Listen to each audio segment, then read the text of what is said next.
Hello and good morning. My name is Ranjan Kumar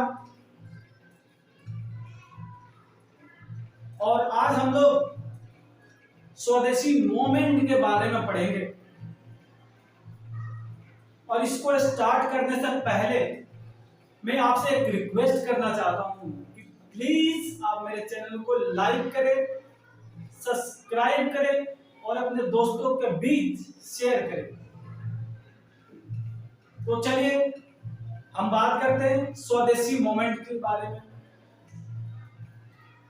पिछले lectures में हमने पार्टीशन ऑफ बंगाल को पढ़ा था और इसका origin basically partition of Bengal के समय ही हुआ था। अगर आपने पिछला लेक्चर देखा हुआ है तो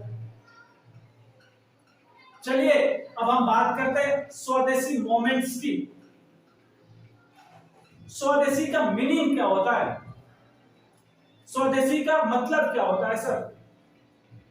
स्वदेशी का मतलब ये होता है सर कि कोई भी वस्तु जो आपके देश के अंदर बना हो उसे स्वदेशी कहते हैं।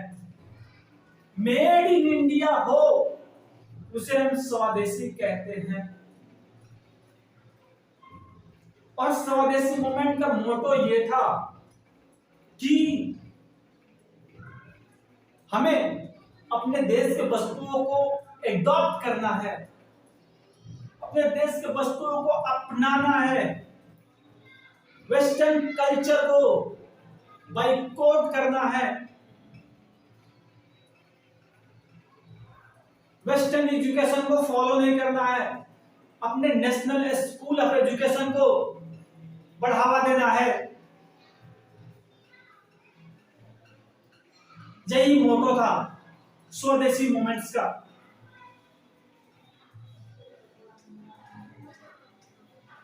और 1905 में 15 अगस्त 1905 में नेशनल स्कूल ऑफ एजुकेशन भी सेटअप किया गया था, जिसमें हमें यह बताया गया था हमें वेस्टर्न एजुकेशन को नहीं अडॉप्ट करना है, हमें इंग्लिश को बाइकआउट करना है, हमें अपने भाषा में, हिंदी मातृभाषा में एजुकेशन करना है, पढ़ाई करना है।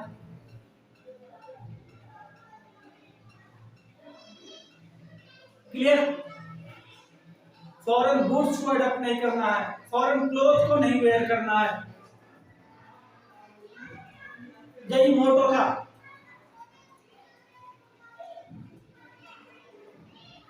स्वदेशी मूवमेंट के। अब हम बात करते हैं स्वदेशी मूवमेंट के इंपॉर्टेंट लीडर के, जिन्होंने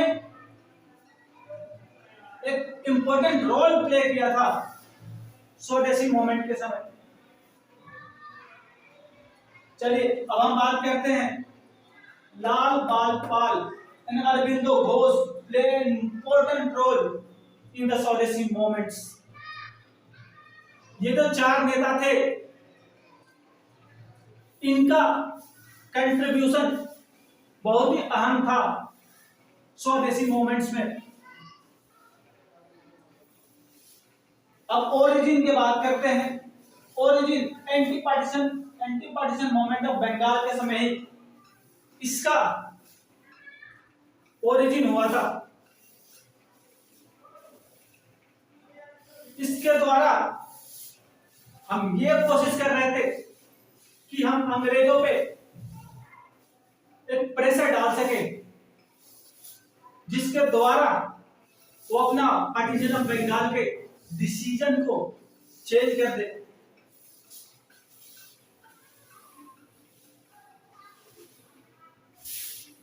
अब ओरिजिन भी पता चल गया कि स्वदेशी मूवमेंट का ओरिजिन कब हुआ। अब हम बात करते हैं इन 1905 बनारस सेशन की।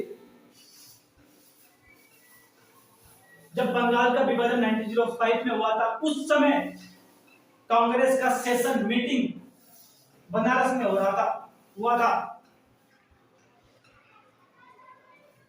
और उस समय जो इंडियन नेशनल कांग्रेस के प्रेसिडेंट थे गोखले थे, और उन्होंने कलकत्ता में एक मीटिंग रखा और उन्होंने लंच किया on 7 अगस्त 1905 को boycott resolution was passed at the meeting in Calcutta and hence स्वदेशी मूवमेंट was formally proclaimed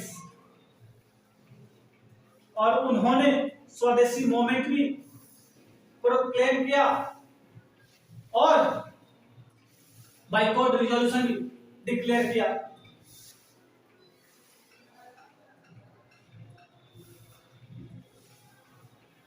अब हम बात करते हैं इनकी मेथड क्या था। इनका मेथड क्या था स्वदेशी मूवमेंट का?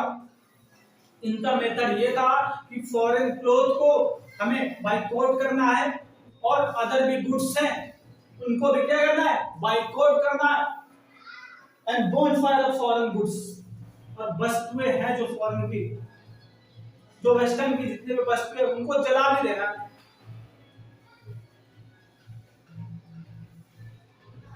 ये सब सारे इसलिए किए जा रहे थे कि जिसके द्वारा अंग्रेजों पे प्रेशर बनाया जाए कि वो पार्टीशन ऑफ बंगाल के डिसीजन को चेंज कर सके।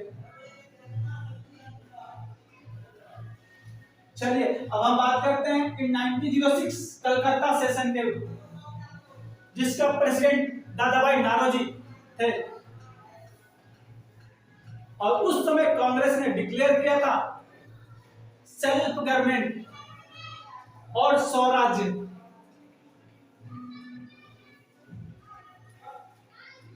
(1906) में कांग्रेस के प्रेसिडेंट दादाभाई नारोजी थे और उन्होंने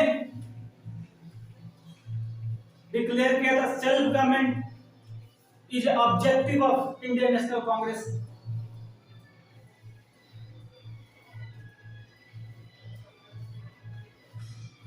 मैं आशा करता हूं कि मैं जो पढ़ाया आज स्वदेशी मूवमेंट्स के बारे में आपको काफी अच्छी तरीके से समझ में आया होगा। मैं एक बार और बता देना चाहता हूं स्वदेशी मूवमेंट्स के बारे में। स्वदेशी का मतलब ये होता है कि जो अपने देश में कोई वस्तु बनी हो उसे स्वदेशी कहते हैं, और स्वदेशी मूवमेंट के द्वारा यही बताया जा रहा है कि अपने देश की वस्तुओं को अडॉप्ट करना है, अपनाना है। और इनके नेता ये थे, चार ये नेता थे, लाल बाल पालन, अरविंदो घोष, और इसका origin anti partition of Bengal के समय हुआ था। और 1905 के समय बनारस में इंडियन नेशनल कांग्रेस का मीटिंग हुआ था, सेशन हुआ था। उस समय प्रेसिडेंट गोखले थे। ये काफी बार एग्जाम में पूछे गए हैं कि 1905 में इंडियन नेशनल कांग्रेस के प्रेसिडेंट कौन थे? गोखले थे। आपको याद रखना है। और इनके ये मेथड के बारे में हमने पढ़ लिया। बाइकॉट रिजोल्यूशन, ये डेट याद रखना, 7 अगस्त 1905 में बाइकॉट रिजोल्यूशन और स्वदेशी मूवमेंट लॉन्च किया गया था। और दूसरा, इनके मेथड थे boycott foreign cloth and other goods, bonfire of foreign goods, विदेशी वस्तुओं को जला डालना है। अब हम बात करते हैं 1906 में कलकत्ता से संबंध, उस समय प्रेसिडेंट दादाभाई नारोजी थे। ये भी एग्जाम से पूछा गया 1906 में जो इंडियन नेशनल कांग्रेस का प्रेसिडेंट कौन थे। कई बार ये भी पूछा गया था सेल्फ गवर्नमेंट और स्वराज जब इंडियन नेशनल कांग्रेस ने डिक्लेयर किया था, ये कौन सा ईयर था और कौन प्रेसिडेंट थे? तो आपको याद रखना 1906 में कांग्रेस ने डिक्लेयर किया था सेल्फ गवर्नमेंट और स्वराज, और उस समय जो प्रेसिडेंट थे दादाभाई नारोजी थे। I hope it is clear. Thank you for listening me and enjoying my lectures. One second, thank you. और मैं आपसे जाते जाते फिर रिक्वेस्ट करना चाहता हूं कि प्लीज आप मेरे चैनल को लाइक करें, सब्सक्राइब करें और अपने दोस्तों के बीच ज्यादा से ज्यादा शेयर करें। Thank you.